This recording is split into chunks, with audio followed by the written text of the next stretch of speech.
During World War II, the German Wehrmacht deployed a vast and diverse range of military vehicles, from legendary heavy tanks like the Tiger and Panther to fast reconnaissance cars, half-tracks, artillery carriers, and logistics trucks. Germany relied heavily on mechanization. This breakdown covers the most important vehicles Germany used across all battlefields. Battle tanks, the Panzers.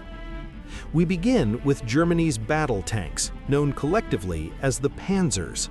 The Panzer I was originally intended as a training tank, but due to shortages, it was rushed into combat during the invasions of Poland and France.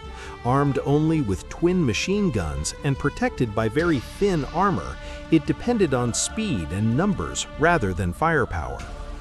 The Panzer II followed as a temporary solution and became the backbone of early blitzkrieg operations. Equipped with a 20mm autocannon, it was effective against infantry and light vehicles. Although it became outdated later, its chassis proved extremely useful for other weapon systems. The Panzer 35T, captured after the annexation of Czechoslovakia, was a well-built Skoda-designed tank featuring a pneumatic transmission. It performed well in early campaigns and was easily recognized by the gap behind its suspension wheels. The Panzer 38T was one of the best light tanks of the early war. Reliable and armed with a 37mm gun, it packed impressive firepower for its size. Its strong chassis later formed the base for the Hetzer tank destroyer. The Panzer III was designed as Germany's main tank killer. Its three-man turret greatly improved battlefield efficiency and crew coordination. Although its guns struggled later against heavier Soviet tanks, it established the standard layout for medium tank crews. The Panzer IV became the true workhorse of the Wehrmacht. It was the only German tank produced throughout the entire war. Constantly upgraded with stronger armor and guns, it served on every front, from North Africa to the Eastern Front. The Panther was developed in response to the Soviet T-34. Featuring sloped armor, excellent mobility, and a powerful high-velocity 75mm gun, it was one of the most effective medium tanks of the war, despite early mechanical problems. The Tiger I gained a fearsome reputation with its thick armor and devastating 88mm gun. Though slow and maintenance-heavy, it could destroy enemy tanks from long distances. The Tiger II, also known as the King Tiger, combined heavy armor with sloped design. Nearly unstoppable from the front, its massive weight strained engines and destroyed bridges. Tank destroyers and assault guns. Germany also fielded numerous tank destroyers and assault guns. The Stug III was created by mounting the gun on a Panzer III chassis without a turret. Its low profile made it ideal for ambushes, and it became the most produced German armored vehicle of the war. The Jagdpanzer 38T Hetzer was small, well camouflaged, and difficult to detect.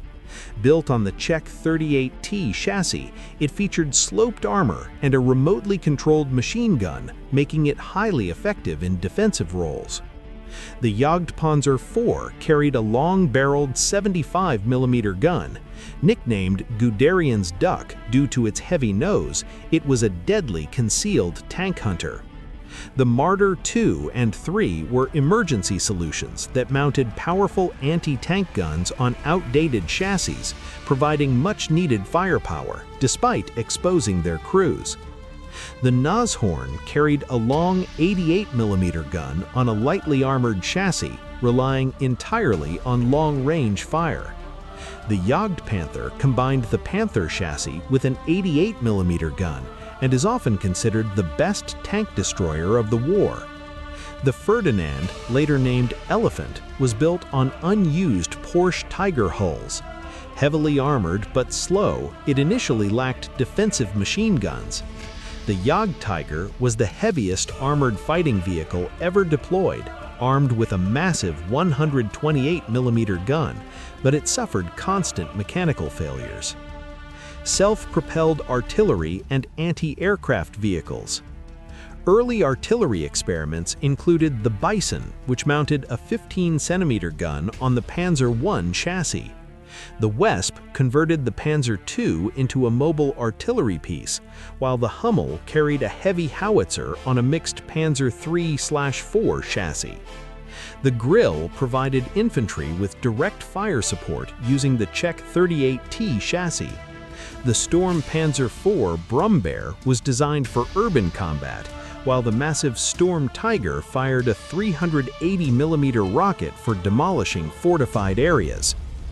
Anti-aircraft vehicles included the Wirbelwind with quad 20mm guns, the Ostwind with a 37mm cannon, and the lightly armored Flakpanzer 38T. Armored half-tracks and prime movers. The SDKF-251 Hanomag was the standard infantry transport, allowing Panzer grenades to move with tanks. The smaller SDKF-250 served reconnaissance roles. Heavy prime movers like the SDKF-7 towed 88mm guns, while the massive FAMO recovered damaged tanks. The SDKF-10 and 11 handled lighter artillery, while the Kettenkrad hybrid vehicle excelled in rough terrain. The Opel Maltier converted trucks into tracked supply vehicles for muddy conditions. Armored reconnaissance vehicles.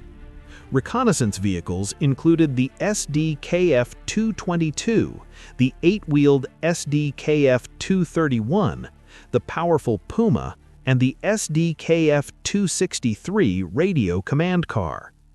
Light utility vehicles and motorcycles.